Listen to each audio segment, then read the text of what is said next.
these days I'm getting rather worried about the sort of witch hunt culture we have, you know, in our media and social media, you know. It seems every week there's a different person being targeted by the media and hung out to dry, as it were, you know.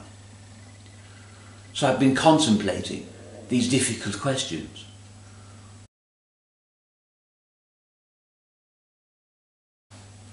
The other day, I was watching the weather on the television, you see, because I wanted to know what it was going to be like the next day when I intended to go for a walk, you see. Outside, you know. Anyway, so I was watching the weather and there was the map and everything and symbols on it, you know. Anyway, I realised that I thought that the lady who was doing the presentation was rather attractive, you know. She was a very pretty lady with lovely lots of dark hair, you know, and a nice figure. And I thought, you look very nice. How lovely are you? You're marvellous. Anyway, then I caught myself and I thought, oh blimey, you know. Am I watching the weather because I want to know the weather? Or am I simply tuning in for the eye candy, you see, provided by this attractive young lady, you see? And does that make me a sexist pig? Because I'm simply watching television based on my sort of primeval urges to mate with the weather girl, you see, and, you know, procreate and make more humans. And this worries me, you know, because what I think, well, you know, the corollary of all of this is that I find myself emblazoned across the front of the Daily Mail, you see, accused of being a sexist pig. And then before you know it, I'm all over social media. And, you know, and I have a howling mob of radical feminists in their dungarees outside my house screaming for my head. They'll drag me out of the house, give me a right good kicking with their Dr. Martin boots, and string me up to the nearest lamppost. All because I'm sexist, you know. But I don't think I am sexist. So, you know, I think I better, you know, make a statement to fully establish that I'm not a sexist pig, you see. So, I would like to say to Michael Fish, if he's watching, Mr. Fish, I always found you massively sexually attractive whenever I see you presenting the weather on television. Thank you.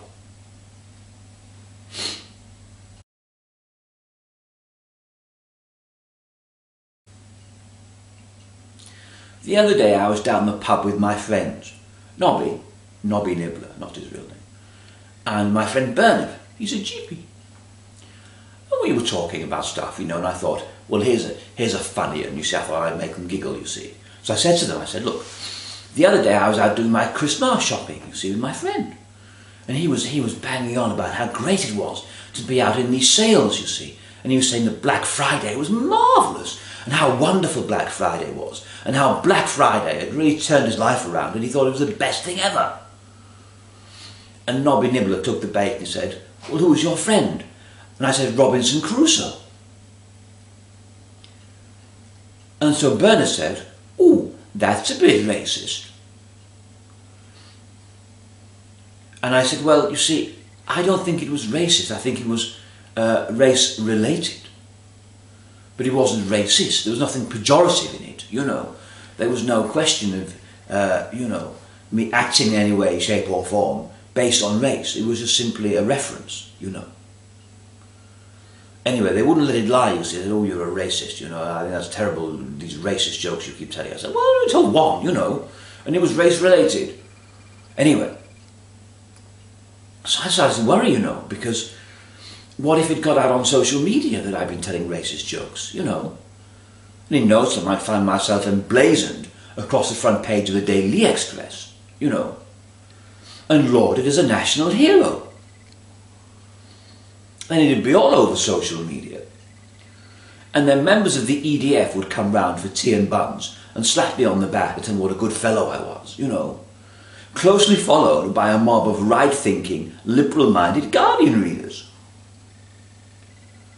who would drag me out of the house, give me a right good kicking with their highly fashionable Italian handmade shoes and string me up from the nearest lamppost. So, you know, I have a bit of a worry on, really, now. So I thought what I'd do is, I'd share something with you, you see, that indicates that I'm not a racist at all.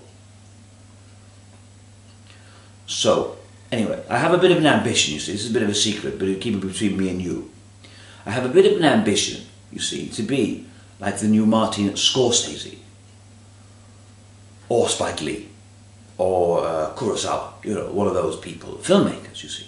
Anyway, I've got a list of films I want to make, and a list of people I want to be in them, you see. So, my first film I want to make is a biopic of the life of Ho Chi Minh, you see, the leader of Vietnam.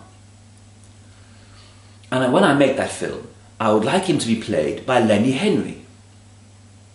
You see? Right. The second film I want to make is about the Zulu nation, you see, and how they became this wonderful empire under their leader Shaka Zulu. And I'd like Shaka Zulu to be played by Brad Pitt. Yes? Very good. And then my third film, I want to make a reconstruction of the assassination of John F. Kennedy, you see. And I want Kennedy to be played by Lucy Liu, and Lee Harvey Oswald to be played by Idris Elba.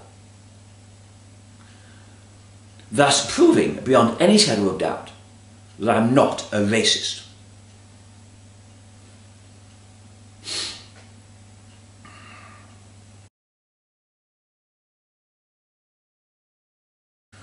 The other day I was down the boozer, you see, having a few jars with my friends. Nobby Nibbler, not his real name. Bernard, he's a GP, and my other friend Tristan, who's a homophobic homosexual.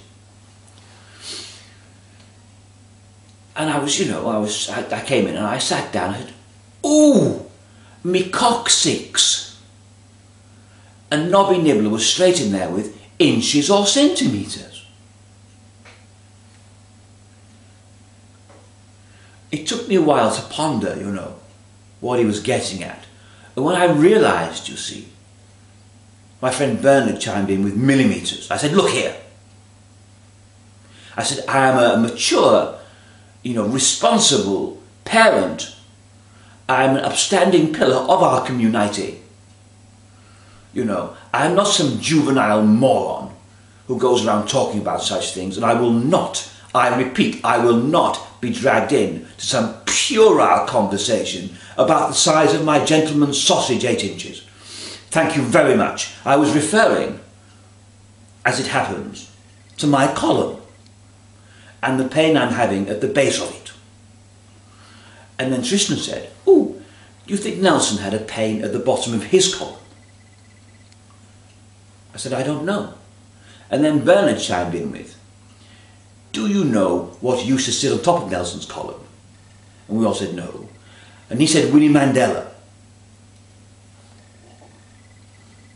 And I said, "I think we've done that gag before." Anyway, I said, "Look, no. I'm talking about my column, my spinal column, which holds very important parts of my system, you see. My central nervous system, you know, nerves and stuff and, you know, things that allow me to sit, you know, to stand up erectly like a Homo sapien and to coordinate my movements, for example, when I go out disco dancing, see.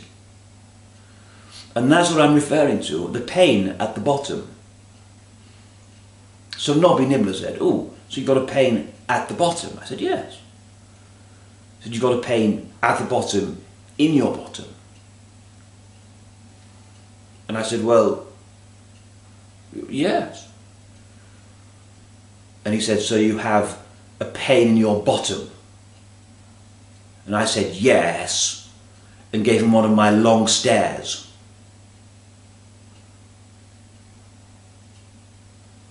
So he'd know exactly what I meant.